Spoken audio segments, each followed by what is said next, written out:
Welcome to Komenda, a little town at the Gold Coast of Ghana. My name is Manuel, and for 5 months I work here for the African Information Movement, shortly AIM, a small NGO operating in the whole region.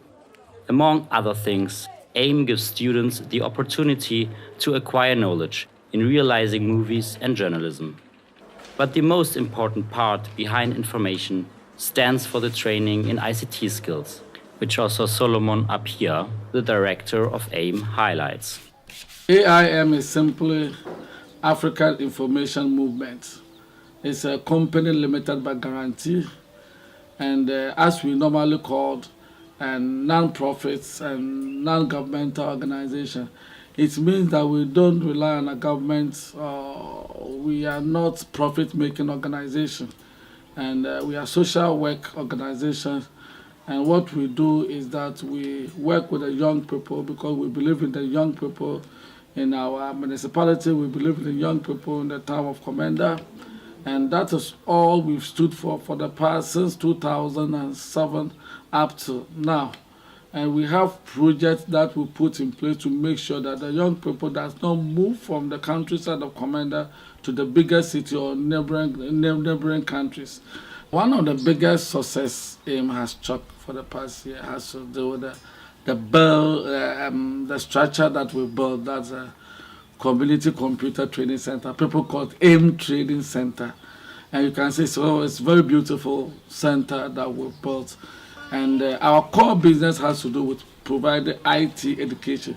The movie workshops and youth magazine are integral part of the IT training, because the movie, they use computer, youth magazine write with the computer. But the center itself is meant for training young people the computer skills. We have young German volunteers through the WordPress program. They are also here. They stay here for 1 year, and they also add up to the number to train the young people about the computer skills. So as the computer training is our core mandate, the students from the various junior high school have the timetable to use the facility. And in every week we are expecting we get about more than 300 students coming to use the facility. Of course, with the many computers and other technical stuff, the training center needs much electricity to run and is connected to the Ghanaian power supply. But where does most of the electricity for Ghana comes from? To answer this question, Francis, the AIM project coordinator, and me are driving to the Volta region, where the big lakes are. And the government-owned company, Volta River Authority, is running 2 hydrological dams.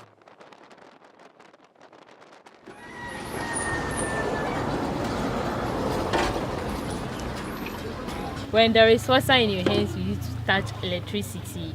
You'll be shocked. But through water, we get electricity. The bigger and most important dam for Ghana is the Akosombo Dam. We are not allowed just to visit the dam on our own. Therefore, we have to pay for a guided tour. Above that, the Volta River Authority has strict rules when it comes to taking pictures and giving interviews in front of the camera. The interview has to be taken by an official person in the headquarters in Accra. The Akosombo Dam means a lot to Ghana because it remains Ghana's biggest energy source and has contributed largely to the socio-economic development of the country. Most importantly, power from the plant is exported to Togo, Benin, and Burkina Faso. I say it is important because it produces about 1,020 megawatts of power, and so serves as the largest energy producer in the country. Besides, because it is renewable, as we depend solely on water for power generation, it plays a key role to the power generation sector because of the fact that we do not buy the water. It's a renewable material from rainfall, and so once there's rain, then we have the opportunity to generate cheaper power from the plant. By getting cheaper power from the plant, the town of Akosombo seems to be very wealthy, comparing to other parts of Ghana. Many people in the area profit from the money and opportunities the Volta River Authority puts into the region. Because the dam too is over here, it has allowed people to travel from wherever they are to here to get more jobs. And as I'm even selling over here, I get more customers to buy my food because they get work because of the dam over here. As a result, by the construction of the dam, there's the Volta Lake, being the largest man-made lake on Earth in terms of its area. But what happened to the people who formerly lived on this place? The current location of the Kosomo Dam used to be the abode of 80,000 people, predominantly farmers and fishermen. Because of the construction, those 80,000 people had to be resettled. We have created 52 communities and resettled these 80,000 people.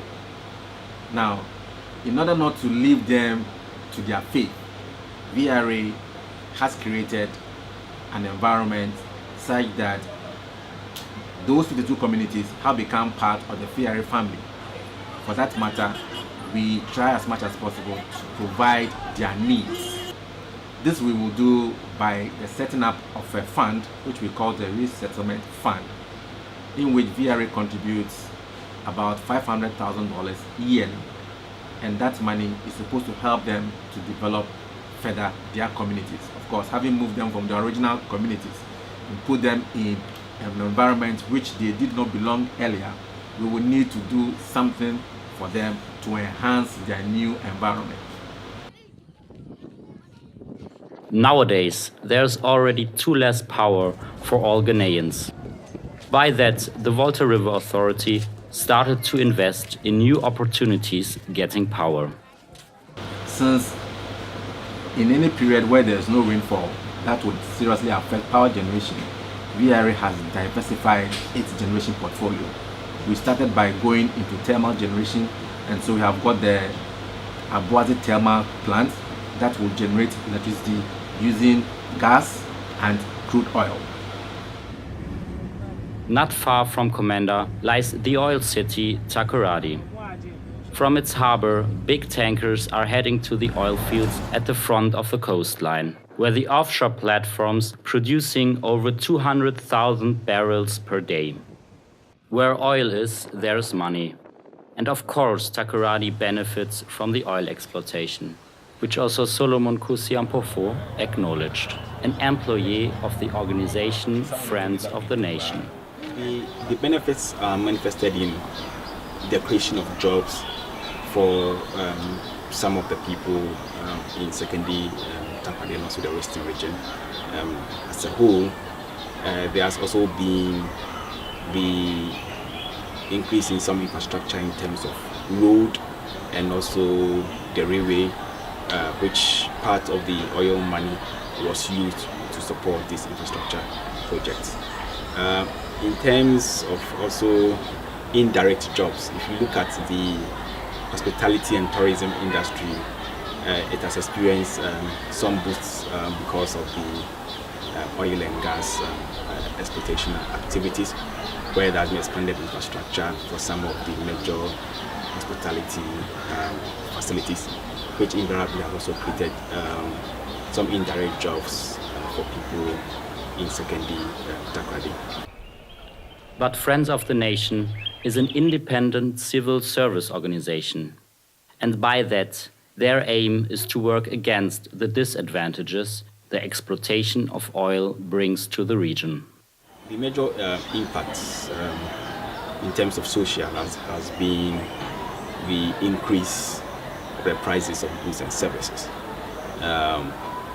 7 years ago, the cost of living was relatively lower, but since 2007, it has increased gradually.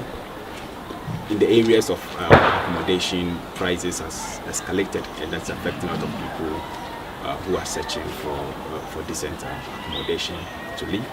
There has also been increased vehicular traffic.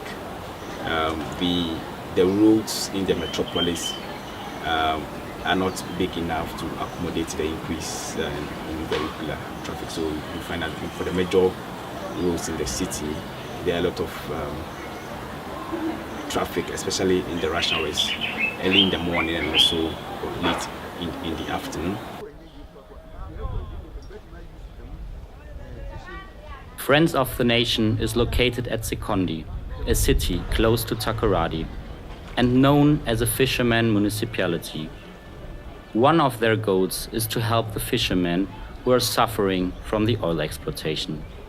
Solomon gets us in contact with one of the fishermen at the harbor of Sekondi. Oh, Metumakane, oil na abayani.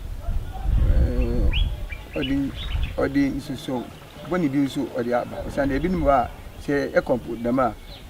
Those who are using net no or the report we ba. If you are sooner one day abadi be free sooner see. No aba sooner. Ana say after for the compute dama. Oil na ba so the oil research. The more research no ekodama baby idea namu owo na yeti namu no na vessel ni so aba na wa be den wa be yi afi ho na che de edi ka edi aba fi nji oil na oba emane mu afọ ni na ma problems na etanya wo edi mane mu. Back to Komenda. Here people are also suffering from energy problems. Even with oil on top to hydropower, not everybody has access to electricity. And this affects, of course, the workflow, how the tailor Kofi tells me. The whole house is disconnected. And this is because we or I can pay the light bill.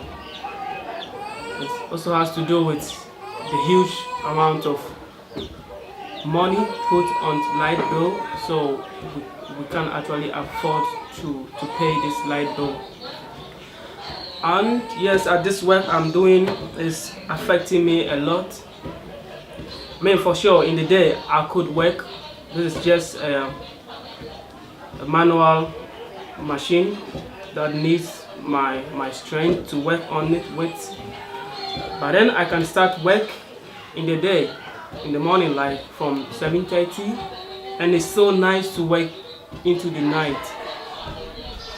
Maybe to close roughly around 8, and already when it's 6, it is already dark. And at this point, from 6 to 8, I can probably finish 1 or even 2, depends on what I'm doing. And for this, I'm not doing enough work that I feel I want to do. The problem is, Kofi is in the middle of his apprenticeship. And here in Ghana, you even not earn enough to live from it. As others are earning their money on daytime, he has to work on private after closing his master's shop until the late evening or even in the night. I'm learning to be good or master in sewing, like to be a real good fashion person, and I don't really earn anything. Okay, so for this, I like the night so much, even though the night will be for everyone going to sleep, but this I see it where I also make my money, because I need to make this money at this night and get the money on working with me or spending on the day whilst I'm able to go to work, because I'm taking care of myself and everything. So this is why when it's no light at night, it's a big problem to me. And the solution has to be something like reliable, because this electricity is not really reliable.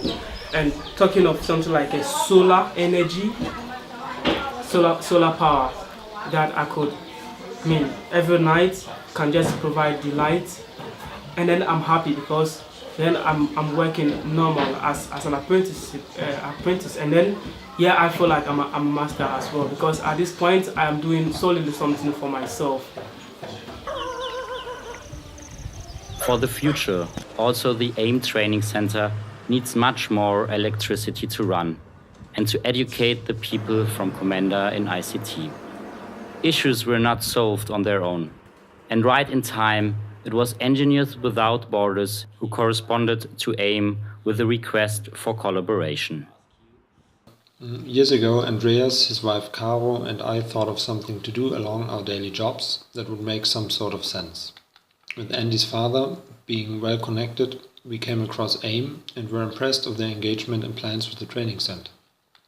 Coming from the solar business, we immediately thought of a photovoltaic system to power the training center at least partly. To get some support behind us, we joined the German version of Engineers Without Borders, which rightfully suggested to be open for other technologies.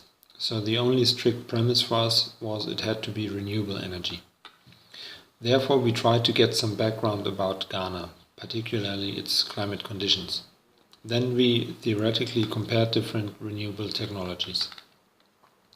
As part of the official process of Engineers Without Borders, we visited AIM Ghana in Komenda and checked whether our theoretical ideas could fit into the actual concept of the training center and the local conditions.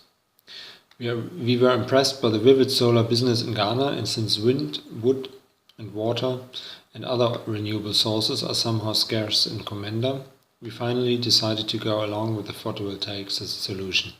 So far, only 1% of the shared electricity in Ghana comes from solar power. Even the sun is so powerful. But the solar power sector grows.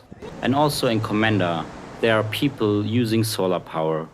How we can see when we visited George and Alice in their house close to the beach. We wanted to use solar power because we believe in alternative energy, green energy anyway. But it was obvious when we came here, there's no electricity, there's no mains electricity, there's no mains water. We were completely off-grid. So it was obvious that we had to use some kind of alternative green power. And the most obvious one was the sun, because there's plenty of sun here. There's also wind, but sun was our first choice. At the beginning, it was not easy to realize the plan of installing a solar power system, because the market for technical support was only at its initial stage and has to keep on growing. When we first came to Ghana, which was and wanted to install the solar power, it was 5 years ago, and there were very few people that were offering it in Ghana. So one of our main problems when we were looking to install it was finding people who knew what they were doing and could come up with a good price and a means to install it. We could only find 3 companies in Ghana, one of which never replied to us, one of which came and didn't seem to know what they were doing, and then another company. I think since then there have been a lot more companies importing the equipment. A lot of this comes from China or from Europe. So I think the situation is better, but there does seem to be still a problem with getting good technical advice. Since the last 5 years, the working field behind solar power is growing very fast, and the government of Ghana supports the construction of solar panels with their Renewable Energy Act that was written and passed in 2011 and gives people much more opportunities in participation on national electricity supply. For me, I'm happy as a Ghanaian that we never had any renewable energy acts. Now, 2011, that tells that our government was committed in making sure that we all resort to renewable energy program. And the government is committed because, one, it gives possibility per the act. It tells all of us that there are some level of tax exemption if we're an organization or a company which want to import some equipment into the country for the benefit of renewable energy.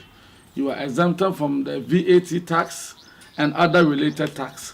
So it means that the government cuts all these taxes off to make sure that people can afford renewable energy. And therefore, any solar energy company which is building solar energy for a particular household organization don't have to extend the VAT tax to the consumer. So you can see that the tax is cut off, and therefore the company which are building the solar energy don't also add the VAT tax to it. So it means that the final beneficiary to this is we the consumers. If the government has put VAT on it, the company will also put VAT on it, and obviously it also come back to us. So when the government has cut off all this, it's like government putting money in your pocket by the act. But as being a small NGO like AIM, with most of the people working voluntary, money is not just there, and the solar panel project amounts up to 20,000 euro. So the tax cut by the government is not enough to simply start installing solar panels on the AIM training center. The acquisition of funds was not easy, like Jörn Preuss, board member of AIM in Germany, says. Initially, it was the task of the Engineers Without Borders, Paul and Andreas, to find sponsors, as they are an independent group who are just trying to assist AIM. It was their area. So they were also contacting some companies, some institutions which are in the area of renewable energy, but it was somehow hard for them. Because one, you really have to find funds which are supporting this kind of renewable energies. You have to find funds who are also into social work, because at the end our solar plant is not beneficiary for an industrial area. It's like in the education sector.